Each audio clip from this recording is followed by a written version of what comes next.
dinas kesehatan atau PMI. Kalau di kecamatan ini puskesmas. Kemudian ada ini pencarian dan penyelamatan atau SAR. Ini biasanya klaster yang paling banyak peminatnya, Pak. Klaster pencarian penyelamatan paling banyak peminatnya. Semua orang ketika terjun ke bencana pasti kepingin ke klaster pencarian dan penyelamatan.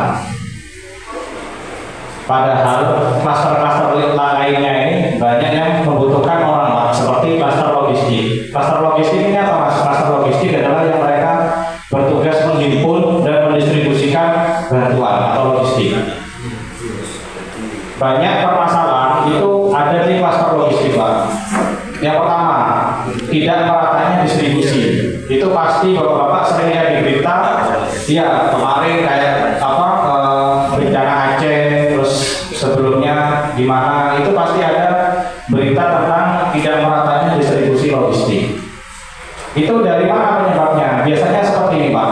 Jadi misalkan ini ada desa A, ini desa B. Di sini posko pemerintah. Hari pertama pemerintah ini posko pemerintah sudah mendistribusikan logistik ke desa A dan desa B. Kemudian hari kedua tidak ada distribusi, tapi ada tiba-tiba dari donatur, entah itu dari perusahaan, dari lembaga, tiba-tiba mendistribusikan ke desa A. Karena apa? Desa A ini yang paling dekat dengan jalan, tapi desa B nggak dikasih. Akhirnya apa? Desa B ini protes. Protesnya bukan ke donaturnya, tapi ke pemerintah. Gitu. Jadi mesti kejadiannya se-Indonesia seperti itu, Pak. Jadi yang membuat distribusi tidak merata seperti itu.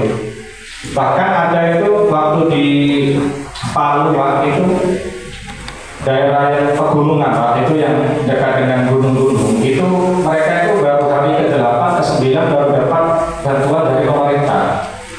Padahal desa-desa di bawahnya yang dekat dengan jalan itu mereka udah tiap hari dapat bantuan gitu. Kemudian lanjut kita ke pengungsian perlindungan. Ini jelas, ini penanggung jawabnya adalah dinas sosial atau tagana tadi. Itu biasanya mereka di pengungsian dan perlindungan. Jadi tugasnya menyediakan tempat pengungsian dan juga biasanya makanan. Kemudian klaster pendidikan dan terakhir pemulihan. Pemulihan ini untuk memulihkan itu tadi, rehabilitasi dan rekonstruksi, memulihkan bangunan, infrastruktur dan mental. Terus kemudian kita lanjut ke assessment nih, Pak, ya, atau kaji cepat. Biasanya kalau saya tanya ini kaji cepat itu apa? Umroh. Tapi lain, Pak, ya. Kaji cepat ini atau bisa dikatakan lapor cepat. Jadi kenapa, Mas, kok laporan aja masih harus diajarin? Karena, Pak, mulai saya kerja di BPBD tahun 2016 sampai saat ini 2026 sudah 10 tahun ya, Pak, ya. Itu masih banyak warga yang salah melaporkan. Saya kasih contoh ya, misalkan, Pak, lapor ada kebakaran di Jengawa, sudah ditutup. Padahal kan Jengawa ini ada berapa desa, ada banyak desa, sudah ditutup. Nah, akhirnya kami bingung, kami harus ke Jengawa mana? Biasanya kami tanya ke polsek, Ramil itu bahkan mereka belum tahu. Akhirnya apa? Kami datangi satu-satu desanya. Ketika ada 9 desa, kami masukin satu-satu. Akhirnya nyampe lokasi, kami dikatain, oh terlambat, Mas, rumahnya sudah habis, pemadamnya baru datang. Jadi itu kendala di Jember utamanya. Jadi masih banyak warga dan masyarakat yang belum bisa melaporkan dengan baik. Bagaimana, Mas, cara pelaporan? Nah, ini yang baik. Kurang lebih seperti ini, Pak. Jadi ketika misalkan Bapak Ibu, Bapak dan Mas, semuanya ada di rumah. iya, ada di rumah ya. Nemu misalkan kejadian, entah itu orang tenggelam, entah itu banjir, longsor, atau misalkan kebakaran, entah itu kebakaran rumah, kebakaran lahan, langsung aja lapor ke kami.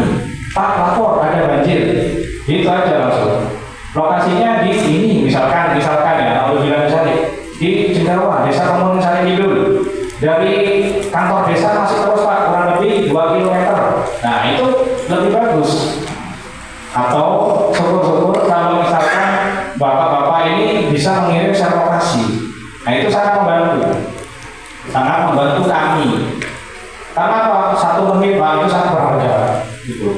Dalam kondisi bencana 1 menit itu sangat berharga. Bisa jadi dalam 1 menit orang yang seharusnya bisa diselamatkan akhirnya meninggal. Gitu. Kemudian kronologi yang ketiga. Silakan kronologi ini apa? Jadi berlangsungnya ini kapan? Misalkan ada banjir, banjirnya ini mulai kapan?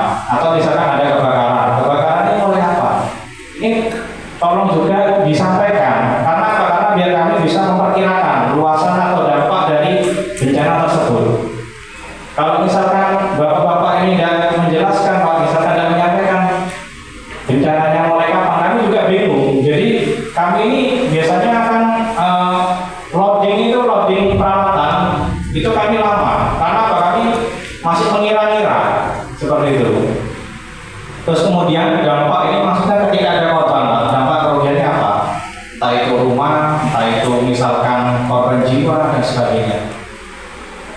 Terus kemudian ini yang terakhir ini bisa diabaikan. Jadi misalkan upaya ini apa upaya yang sudah dilakukan masyarakat? Gitu. Misalkan ada banjir, masyarakat sudah mengungsikan hewan ternaknya atau mengungsi secara mandiri, tidak apa-apa disampaikan, Pak. Atau misalkan ada kendala, misalkan Mas ini ada banjir tapi ada listriknya masih belum dipadamkan, Mas. Nah itu juga termasuk kendala. Itu silakan dilaporkan ke kami kalau ada kendala seperti itu. Jadi biar kami bisa menghubungi PLN untuk segera mematikan listrik. Karena apa? Ketika sampai stop kontak listrik itu ya, terendam air itu bisa terjadi bahaya, bisa tersetrum.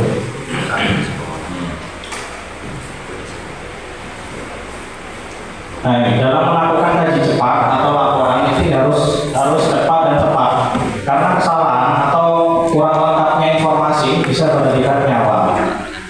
Ini saya ada 2 kejadian, Pak. Ini saya alami sendiri selama saya bertugas di BPBD. Yang pertama itu ketika kasus kebakaran Pom Mangli. Jadi Pom Mangli yang baru yang dekatnya rest area, mungkin bapak masih ingat ya.